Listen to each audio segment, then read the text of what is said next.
Hello, welcome back. And today I'm basically going to explain my dry brushing technique and a little bit about the beautiful soul that I am commemorating um, in a time lapse video.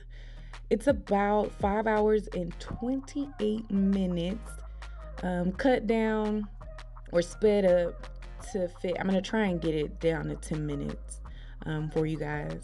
But like I mentioned, this technique is called dry brushing. I started drawing portraits back in 2014.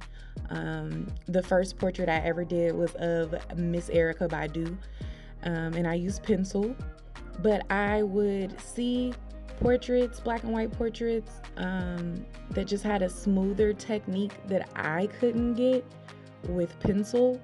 And so after some research via the YouTube and Google, I did my Googles, I discovered dry brushing. And it's an oil painting technique that's pretty self-explanatory. You use such a little amount of paint on the brush that it's practically dry. I started dry brushing in 2015, and that is the first and only tube of oil paint I have ever used since then on all of my portraits, all of my dry brush portraits, and it's still practically new, because you don't need a lot. You need very little, and you're gonna paint in light layers because you can actually erase it. So that's the great thing about it is you can do the same thing as you can with pencil, but using a brush versus like the harshness of the tip of a pencil allows me to create like a smooth, feathered kind of look. Which, I mean, some people can do it with pencil. That just has not been my experience. I have taught myself to do all of the things that I do, from sewing to painting to drawing. And some of it is, I mean, it's got to be genetics, right? All of my siblings can draw, and so can my mom. So it comes from somewhere. I usually always start with a person's eyes because the eyes are the most important to me, and then the nose and the mouth. If you can do those three areas spot on, you are free to do whatever. With the rest of it, you can be, as whimsical or abstract as you like to be, as long as the face is realistic. And the eyes just really capture a person.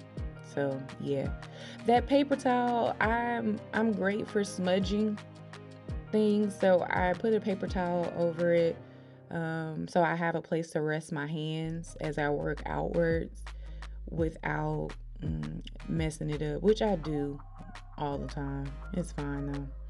It's trial and error. Trial and error has been my greatest teacher in my art journey.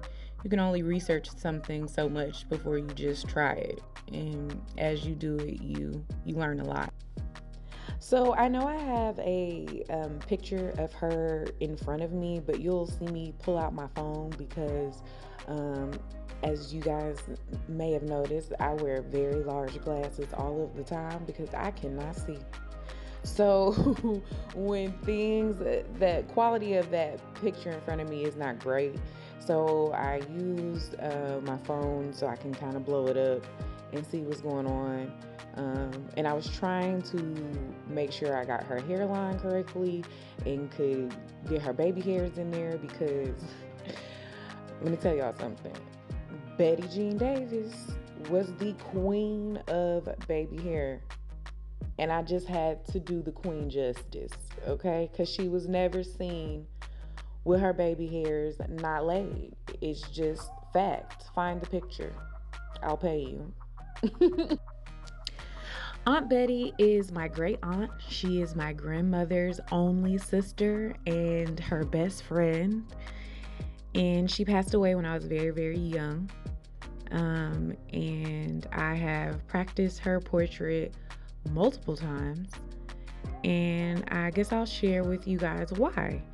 If you don't know, I am a nurse.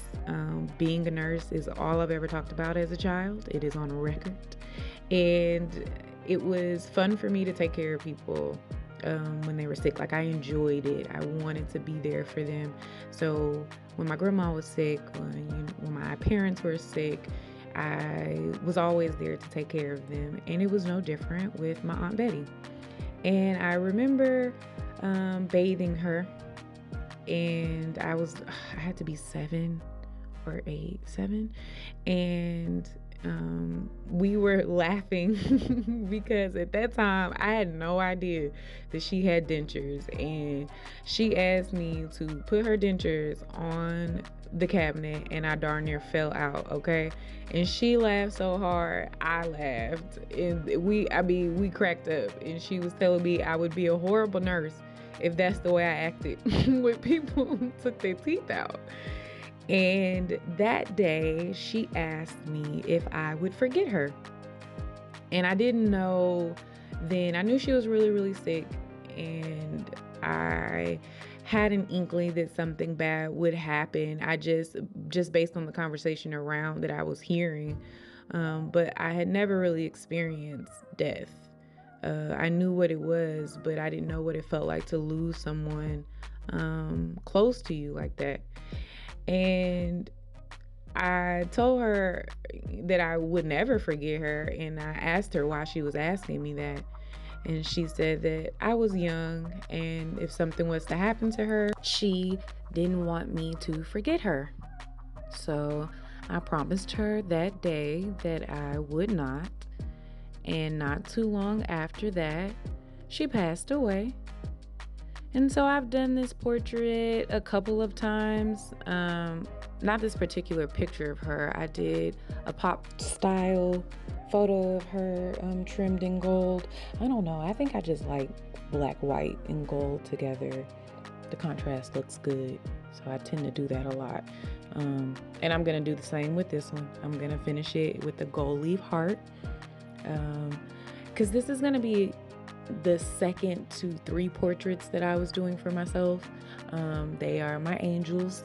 The first was of Kimora, and the third will be of my grandma Rose. And I kind of want them all to blend together, so they'll all have like the gold leaf heart in the background. And that's what I'm going to do, finish up her clothes, and then I tape 2 pieces of paper together and then cut a heart and trace it around the photo. And then I use a glue stick when I use gold leaf paper, because any kind of liquid glue, it's just makes it very difficult to handle the paper. So you need something that is going to dry quickly and like lay flat. Although I layer the gold leaf so it has some texture, it's not going to be perfectly smooth, and that's how I like it. But that's how it works for me. And then I'll use my soft paintbrush to dust off the excess like paper, because it's really, really easy to break up gold leaf. I mean, way too easy. And I could use liquid gold leaf, but on the type of paper that I'm painting on, it doesn't dry very well.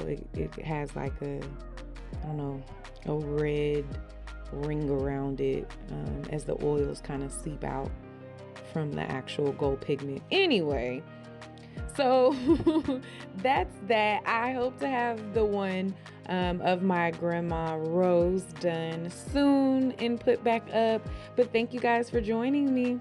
Bye.